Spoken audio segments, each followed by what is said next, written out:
విద్య వైద్యం ప్రజల హక్కు. అలాంటి హక్కుని కాలరాచే విధంగా ఈరోజు చంద్రబాబు నాయుడు కూటమి ప్రభుత్వం ఈ ప్రభుత్వ మెడికల్ కాలేజీలు ఏవైతే పూర్తి చేయాల్సిన 10 కాలేజీలని ప్రైవేటీకరించడానికి జీవో 590 ఇవ్వడం మనం అందరం కూడా గమనించాం. దీనివల్ల పేద విద్యార్థులు మరి మెడికల్ సీట్స్ పొందడం కష్టమవుతుంది.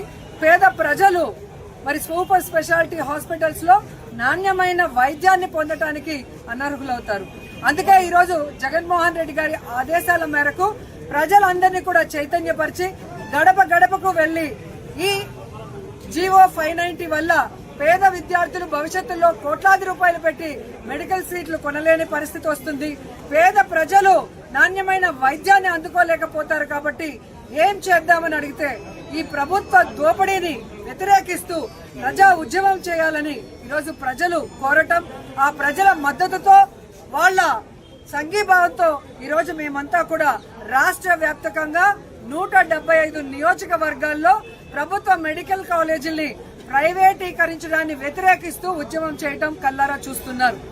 ఎందుకంటే ఈ రాష్ట్రంలో మరి 17 మంది ముఖ్యమంత్రులు పరిపాలించారు.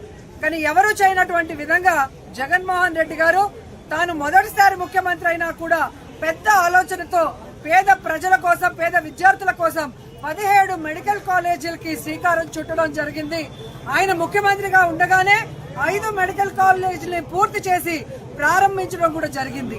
ఆయన ముఖ్యమంత్రిగా ఎన్నికలు ఓడిపోయే సమయానికి మరో 2 మెడికల్ కాలేజీలు కూడా పూర్తి చేస్తే ఒకటిని మాత్రమే ఈ కూటమి ప్రభుత్వం ప్రారంభించి పులివెందుల్లో ఉన్న మెడికల్ కాలేజీని కక్ష సాధింపు చర్యగా మరి ప్రభుత్వం ఏదైతే కేంద్ర ప్రభుత్వం ఇచ్చిన సీట్లను కూడా క్యాన్సిల్ చేసి దాన్ని ప్రారంభించకపోవడం అనేది దురదృష్టకరం.